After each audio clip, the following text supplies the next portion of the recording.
Good morning. तो आज के करंट अफेयर, ठीक है। तो सबसे पहला क्या है, पृथ्वी सेकंड या पृथ्वी द्वितीय का सफल परीक्षण किस जगह पर किया गया है। तो ओडिशा तट परीक्षण रेंज से सामरिक बैलिस्टिक मिसाइल पृथ्वी 2 का सफल परीक्षण किया गया है। सतह से सतह पर मार करने वाली इस शॉर्ट रेंज बैलिस्टिक मिसाइल की रेंज लगभग 250 से 350 किलोमीटर है और यह 1 टन पेलोड ले जाने में सक्षम है। हमने देखा भी था, ज़्यादातर जो मिसाइलों की जो टेस्टिंग होती है वो ओडिशा के जो चांदीपुर टेस्टिंग रेंज है, ठीक है, वहाँ पर की जाती है। कहाँ पर की जाती है? Chandipur testing range. यहाँ पर ये बैलिस्टिक मिसाइल की परीक्षण किया गया है जिसका नाम है पृथ्वी सेकंड। सेकंड क्वेश्चन है कि किस विदेशी विश्वविद्यालय में हिंदी पीठ स्थापित की जाएगी।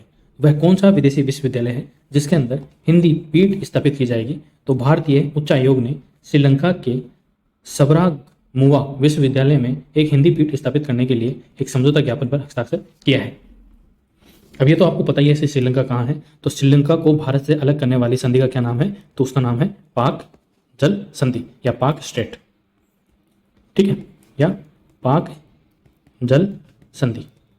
तो पाक के नाम से कहीं आप पाकिस्तान और इंडिया के बीच में मत समझ लेना, ठीक है। तो आप मुझे बताइए कि पाकिस्तान और इंडिया के बीच के अंदर जो सीमा रेखा है उसका नाम क्या है, ठीक है। तो किस विदेशी विश्वविद्यालय में? तो उसका नाम है सबरामुवा विश्वविद्यालय, जो कहाँ पर है? श्रीलंका के अंदर है। नेक्स्ट है अयनूर अमनूर उत्सव मनाया जाता है। तो अयनूर और अमनूर जो उत्सव है वो कहाँ मनाया जाता है? तो अयनूर और अमनूर नीलगिरी की कोटा जनजाति मनाती है। त्योहार के दौरान मिट्टी एकत्रित कर उसका बर्तन बनाकर देवताओं को भोग लगाया जाता है। और नीलगिरी, ठीक है, जो पर्वतमाला है, नीलगिरी पर्वतमाला, ये किस राज्य के अंदर है? ये आप मुझे कमेंट बॉक्स में जरूर बताएं। ये है आज के सेकंड खबर। पूर्व डीजीपी लाठर बने राज्य सूचना आयुक्त। कहाँ के? राजस्थान के। तो राजस्थान के जो पूर्व डीजीपी थे उनको क्या बनाया गया है? तो राज्य सूचना आयुक्त बनाया गया है। राज्य सरकार की अनुशंसा पर पूर्व डीजीपी ML लाठर, क्या नाम है इनका? ML लाठर को राज्यपाल ने राज्य सूचना आयुक्त नियुक्त किया है। वे मुख्य सूचना आयुक्त DB गुप्ता के अधीन कार्य करेंगे। इनके पास 3 साल की जिम्मेदारी होगी। तो ये है ML लाठर, ठीक है, जो राजस्थान के पूर्व डीजीपी थे। इनको राज्यपाल ने क्या बनाया है? तो सूचना आयुक्त नियुक्त किया है, ठीक है। और मुख्य सूचना आयुक्त कौन है? तो मुख्य सूचना आयुक्त है DB गुप्ता। उनके अंडर ये काम करेंगे। आई होप आपको ये ध्यान रखना है क्योंकि करंट अफेयर का ये क्वेश्चन बन सकता है, डायरेक्ट वन लाइनर क्वेश्चन बन सकता है।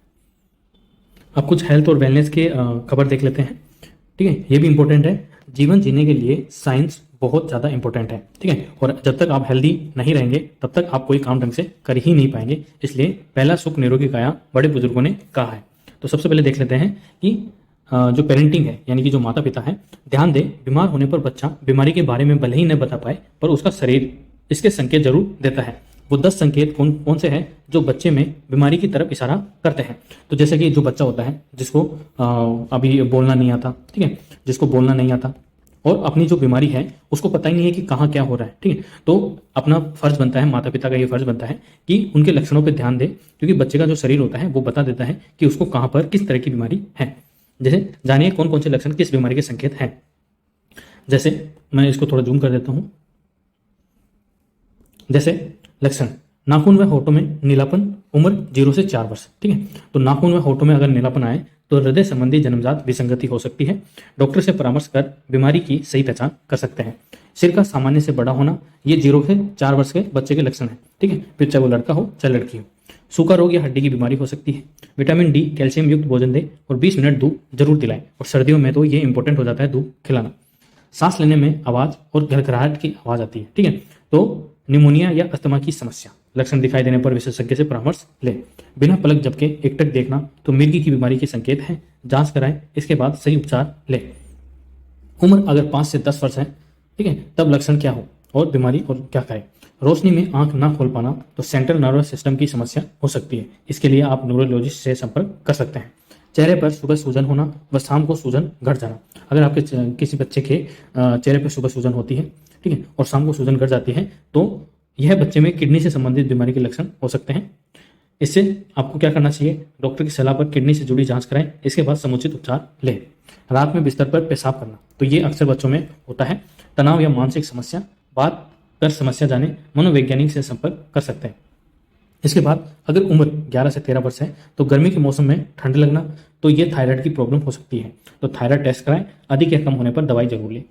नाखून बीच में दसा होना या चम्मच के आकार का होना, ठीक है, तो अपने बच्चों के नाखून भी जरूर देखें। अगर इस तरह का कोई नाखून या चम्मच के आकार का है तो शरीर में आयरन व खून की कमी के संकेत हो सकते हैं। आयरन युक्त पदार्थ जैसे कि अंजीर, अनार, पालक को भोजन में शामिल करें। आयरन की दवा भी आप दे सकते हैं।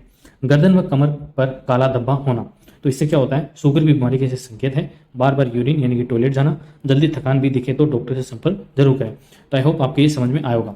अगर 0 से 4 है तो ये लक्षण हो तो ये बीमारी हो सकती है और ये आप काम कर सकते हैं।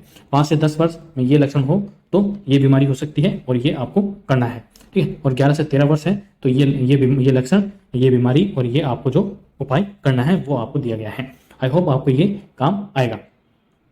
उसके बाद ये देख लेते हैं तनाव। तो तनाव आजकल की जो मॉडर्न लाइफ है उसके अंदर ये आम बात हो गई है, स्ट्रेस या तनाव। यह बाल झड़ने, त्वचा रोग और घावों के समय से न बढ़ने का कारण भी हो सकता है तनाव।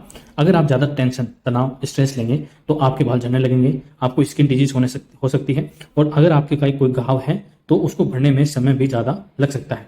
फल और नट्स तनाव घटाने में कारगर साबित होते हैं। त्वचा संबंधी रोगों का भी कारण स्ट्रेस ही है। पतली व संवेदनशील त्वचा बन जाती है जिससे उससे रोग हो सकते हैं। बाल झड़ना और नाखून चटकना ये आम हो जाता है स्ट्रेस के अंदर, और घावों का देरी से बढ़ना भी स्ट्रेस का ही एक परिणाम हो सकता है। तो आप स्ट्रेस ना लें, अपने आप को बिजी रखें ताकि आप इन सारी चीज़ों से बच सकें। आई होप आपको ये समझ में आया होगा। तो स्ट्रेस के लिए आप स्ट्रेस मैनेजमेंट के लिए आप क्या कर सकते हैं, जैसे कि यहाँ पर दिया हुआ है कि क्या करें। स्ट्रेस मैनेजमेंट के लिए योग या मेडिटेशन कर सकते हैं। आर्टिफिशियल फूड्स या स्वीनर से बचें, इनमें एस्पेर्टम नाम का तत्व पाया जाता है जो मानसिक समस्याओं को बढ़ा सकता है। फलों और नट्स का सेवन करें, ये ब्लड प्रेशर घटाते हैं। दिनचर्या को नियमित करने का प्रयास कर सकते हैं। इसके अलावा अब स्टूडेंट्स में काफ़ी समस्या ये आती है कि उनको पढ़ने में काफ़ी दिक्कत आती है। उनका जो माइंड है वो एकाग्र या कॉन्सेंट्रेट नहीं कर पाता है। तो उसकी क्या वजह है और उसके क्या उपाय है एकाग्रता बढ़ाने के। तो ये है एकाग्रता बढ़ाने के 3 उपाय, जिनमें से सबसे पहला है कि पहले कारण जानिए कि आप कॉन्सेंट्रेट क्यों नहीं कर पा रहे हैं। डिजिटल डिवाइस के अलावा हम स्वयं भी एकाग्रता भंग करते हैं। दरअसल यदि नोटिफिकेशन आने बंद हो जाए तो मन में मोबाइल चेक करने के विचार आने लगते हैं। यह तनाव या एंजाइटी के कारण होता है। इस एंजाइटी को पहचानें। गैजेट से ब्रेक लें, ठीक है। जैसे आप काम पर फोकस करने से पहले 1-2 मिनट में पसंदीदा ऐप को खोलकर चेक कर लें। इसके बाद 15 मिनट का टाइमर लगाकर फ़ोन साइलेंट कर दें। 15 मिनट पूरे होते ही फिर से 1 या 2 मिनट में ऐप्स को चेक कर लें। धीरे धीरे इस ब्रेक को 20-30 मिनट या 45 मिनट तक भी बढ़ा सकते हैं, ताकि आपको जो बार बार मोबाइल नोटिफिकेशन नहीं भी आ रहा हो तो आपको जो मोबाइल स्क्रॉल करने का जो विचार मन में आता है या आपकी जो आदत बनी हुई है उससे छुटकारा पाने में काफ़ी मदद मिलेगी। तीसरा यह है कि कागज़ पर लिखा हुआ पढ़ें। डिजिटल स्क्रीन को स्कीम और स्क्रॉल करने से बनाया गया है। इस पर लिखे टेक्स्ट पर हम पूरी तरह से ध्यान नहीं लगा पाते हैं। पारंपरिक रूप से हमारा दिमाग प्रिंट सामग्री को धीरे धीरे पढ़ने का आदी है। आप जैसे किस पे पढ़ते हो, ठीक है, जैसे टैबलेट पे पढ़ते हो या फिर कंप्यूटर पे पढ़ते हो या मोबाइल पे पढ़ते हो, तो उससे जितना हो सके ना उतना कम पढ़िए, क्योंकि कागज़ पे लिखी हुई ज़्यादा चीज़ आपका दिमाग ज़्यादा एक्सेप्ट करता है। इसलिए डिवाइस से जितना कम हो सके उतना पढ़ें, ठीक है। बाकी सारी चीज़ें आप कागज़ से पढ़ें या किताबों से पढ़ें, ठीक है, या फिर आपके अपने नोट्स, अपने हाथ से बनाए हुए नोट्स को काफ़ी अच्छी तरह से पढ़ सकते हैं। आई होप आपको ये तीनों कारण कारगर साबित होंगे। अपने जीवन के अंदर ये उतार के देखिए एक बार। अगर कारगर साबित नहीं हो तो आप अपने वापस उसी रूटीन पे आ जाइए जो पहले पे चल रहा है, ठीक है। ऐसे बच्चे जो अपनी आलोचना और दूसरों का गुस्सा नहीं झेल पाते हैं, युवा होने पर डिप्रेशन का शिकार हो जाते हैं। 12 साल तक के अंतर्मुखी बच्चों पर जॉन्स हॉपकिंस हेल्थ का शोध हुआ है। जॉन्स हॉपकिंस को आप तो जानते होंगे, ठीक है, बहुत बड़े वैज्ञानिक थे जो पैरालाइज थे, ठीक है, लेकिन उनका दिमाग बहुत ही पावरफुल था, ठीक है। आपने देखा होगा व्हील चेयर पे। खुश रहने वाले बच्चों का स्वास्थ्य 69% बेहतर रहता है। Johns Hopkins Bloomberg School of Public Health की प्रोफेसर फराह कुरैशी ने पाया कि बच्चे किशोरावस्था में आशावादी होते हैं, खुश रहते हैं। वयस्क होने पर 69% तक उनका स्वास्थ्य बेहतर रहता है। वे 55% तक सकारात्मक होते हैं। अब यहाँ पर जो शोध हुआ है वो ये देखने लायक है कि ऐसे बच्चे जो अपनी आलोचना और दूसरों का गुस्सा झेल नहीं पाते, युवा होने पर डिप्रेशन का शिकार हो जाते हैं, मतलब वो अवसाद में चले जाते हैं। 12 साल से कम उम्र के बच्चे अपनी आलोचना और दूसरों का गुस्सा नहीं झेल पाते हैं, वे युवा होने पर डिप्रेशन का शिकार हो जाते हैं, सामाजिक तनाव के प्रति ज़्यादा संवेदनशील हो जाते हैं। महिलाओं में पुरुषों के मुकाबले यह प्रवृत्ति 3 गुना ज़्यादा होती है, मतलब महिलाएं ज़्यादा अवसाद में रहने का ज़्यादा अवसाद में चली जाती है। हाल ही में हुए एक अध्ययन में पाया है कि अवसाद और चिंता सामान्य और जीवन को बदलने वाली स्थितियां हैं जो अक्सर किशोरावस्था में शुरू होती है। इसके अलावा किशोरावस्था के अंत तक सामाजिक चिंता के लक्षण अक्सर स्पष्ट होते हैं। अपने अध्ययन के लिए मेरी वुडी और उनके सहयोगियों ने 11 से 12 साल की उम्र के बच्चों पर यह प्रयोग किया। प्रयोग के दौरान इनमें होने वाले परिवर्तन पर 24 महीने तक नजर रखी गई। इस दौरान स्वभाव, अवसाद और चिंता से संबंधित भावनात्मक विकारों पर भी अध्ययन किया गया। अप्रोच अवॉइडेंस टास्क यानी कि AAT का संचालन किया गया, जो एक कंप्यूटर आधारित प्रोग्राम है जिसमें स्क्रीन पर वयस्क चेहरे दिखाए जाते हैं, गुस्से या खुशी के चेहरे दिखाए जाते हैं। फिर एक जॉयस्टिक का उपयोग करते हुए एक विशिष्ट प्रकार के चेहरे दिखाकर इसे धक्का देने या खींचने के लिए कहा गया। परिणामों के विश्लेषण से पता चला कि ATT द्वारा मापे गए गुस्सेल चेहरों से बचने के लिए जिन बच्चों ने ज़्यादा कोशिश की वे भविष्य में यानी कि फ्यूचर में अवसादग्रस्त हुए, हालांकि सामाजिक चिंता के लक्षणों के लिए उतने मजबूत नहीं थे। ये उन प्रतिभागियों के लिए सबसे सही थे जो शर्मीले या भयभीत स्वभाव के थे। आई होप आपको ये खबर अच्छी लगी होगी और कुछ समझ में भी आया होगा कि कैसी भी परिस्थिति आ जाए उनका डटकर सामना करना चाहिए और डिप्रेशन में तो जाने का कोई मतलब ही नहीं बनता। नेक्स्ट खबर है कि आज ठीक है सेना दिवस कब मनाया जाता है, तो जैसे कि 15 जनवरी आने वाली है, ठीक है, उस दिन हम क्या मनाएंगे, सेना दिवस मनाएंगे। स्वतंत्रता के बाद पहली बार दिल्ली की जगह बेंगलुरु में परेड होगी। मद्रास, महार सहित 5 रेजिमेंट और मिलिट्री बैंड का दस्ता करेगा मार्च। इस बार 3 अफसर करेंगे दलों का नेतृत्व। पर्यावरण सुरक्षा थीम पर रोपे जाएंगे 75,000 पौधे। ठीक है, तो इस बार जो स्वतंत्रता के बाद पहली बार ऐसा है, 1947 में पूर्ण स्वतंत्रता मिल गई थी और पहली बार ऐसा है कि जो सेना दिवस जो 15 जनवरी को मनाया जाता है, ठीक है, उसकी परेड दिल्ली में ना होकर कहाँ होगी, बेंगलुरु में होगी। ठीक है, दक्षिणी कमान में ग्रीन इंडिया के लिए पर्यावरण सुरक्षा थीम पर 75,000 पौधे रोपे जाएंगे। उपकरणों व बैंड प्रदर्शन, प्रश्नोत्तरी प्रतियोगिताएं, पेंटिंग व निबंध लेखन, साइक्लोथॉन, वीरता के प्रेरक वार्ता सहित अन्य कार्यक्रम भी होंगे। तो आपको यह ध्यान रखना है कि इस बार जो सेना दिवस की जो परेड है वो कहाँ पर होगी, तो वो कहाँ होगी, बेंगलुरु के अंदर। तो आज के ये करंट अफेयर और हेल्थ एंड वेलनेस से संबंधित जो खबर है आपको कैसे लगी। अगर ये वीडियो आपको अच्छा लगा तो प्लीज़ वीडियो को लाइक करें, शेयर करें और चैनल को सब्सक्राइब जरूर करें। तो आज के दिन इतिहास में क्या हुआ था, तो इनको तो आप जानते होंगे, कौन है ये है राकेश शर्मा। ये भारत के पहले अंतरिक्ष यात्री थे जिन्होंने चांद पर कदम रखा था। 50 फाइटर पायलटों के टेस्ट के बाद राकेश शर्मा को चुना गया था। ठीक है, किसके लिए चुना गया था, 1949 में भारत के पहले अंतरिक्ष यात्री राकेश शर्मा का जन्म पंजाब में हुआ था। तो आज ही इनका जन्म हुआ था। आज है 13 जनवरी और 13 जनवरी के दिन पंजाब के अंदर 1949 के अंदर इनका जन्म हुआ था। किनका, राकेश शर्मा। 1966 में जुलाई में उनका नेशनल डिफेंस एकेडमी में एडमिशन हुआ था, यानी कि NDA के अंदर। 21 साल की उम्र में वे एयरफोर्स से जुड़े और वहां वो सुपरसोनिक लड़ाकू विमान उड़ाया करते थे।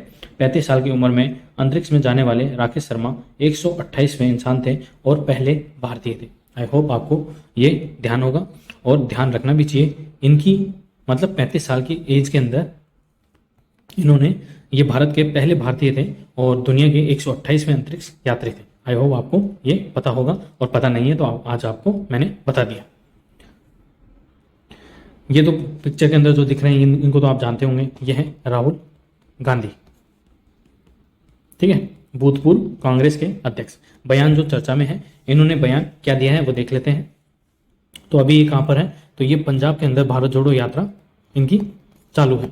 तो केंद्र का फोकस सिर्फ 2-3 घराने हैं। स्मॉल स्केल इंडस्ट्री की तरफ किसी का ध्यान नहीं है। बड़े घराने देश को रोजगार नहीं दे सकते, लेकिन स्मॉल स्केल इंडस्ट्री दे सकती है। तो ये ठीक कह रहे हैं, जो MSME जो सेक्टर है वो ही लगभग 40% रोजगार दे रहा है। ठीक है, केंद्र स्मॉल स्केल इंडस्ट्री के लिए कुछ नहीं कर रही है। अगर स्मॉल स्केल इंडस्ट्री को सहायता मिले तो हम चाइना से मुकाबला कर सकते हैं। तो कहीं ना कहीं ये सही भी है, क्योंकि MSME सेक्टर जितने रोजगार दे रहा है उतने रोजगार ना तो गवर्नमेंट दे पा रही है और ना ही जो इंडस्ट्रियल सेक्टर है, ठीक है, वो दे पा रहा है। तो राहुल गांधी लुधियाना में भारत जोड़ो यात्रा के दौरान ये बोले। तो ये कौन है, तो ये सरकार। ठीक है, इतने में ही मैनेज करना पड़ेगा। तो ये मुआवजा और ये जोशीमठ जैसे आपको पता है, मैंने बताया था आपको, ठीक है, कि ज़मीन जो है उत्तराखंड के अंदर वो नीचे धंसे जा रही है, लोगों के मकानों में दरार आ गए हैं, वो बेघर हो चुके हैं, ठीक है, और सरकार है कि मुआवजा देने का नाम ही नहीं है, और मुआवजा दे भी रही है। जैसे कि आपका मकान आपने 10 लाख में बनाया, ठीक है, और सरकार दे रही है 1 लाख रुपए, ठीक है, तो ये कोई मतलब थोड़ी होता है। जहाँ सरकार की गलती है तो उनको पूरा मुआवजा देना ही पड़ेगा, नहीं तो जब नागरिक ही नहीं है तो सरकार किस काम की? नागरिकों की वजह से ही सरकार है, सरकार की वजह से नागरिक नहीं है। तो ये कहीं ना कहीं एक मीम है, ठीक है, तो सरकार के ऊपर एक तंज कसा जा रहा है और नागरिकों की परेशानी देखनी चाहिए सरकार को। और मेरे को तो यही विनती है सरकार से कि वहाँ के जो बच्चे हैं, ठीक है, बूढ़े हैं, बुजुर्ग हैं, उन्होंने देश की अर्थव्यवस्था में योगदान दिया है कहीं ना कहीं, तो उनके साथ ऐसा नहीं होना चाहिए। उनको एक तो सुरक्षित जगह पर पहुंचाया जाए और दूसरा उनको जितना मुआवजा उनका बनता है उतना दिया जाए, ठीक है। तो आपकी क्या राय है इसमें? आप मुझे कमेंट बॉक्स में जरूर बताएं। Thank you.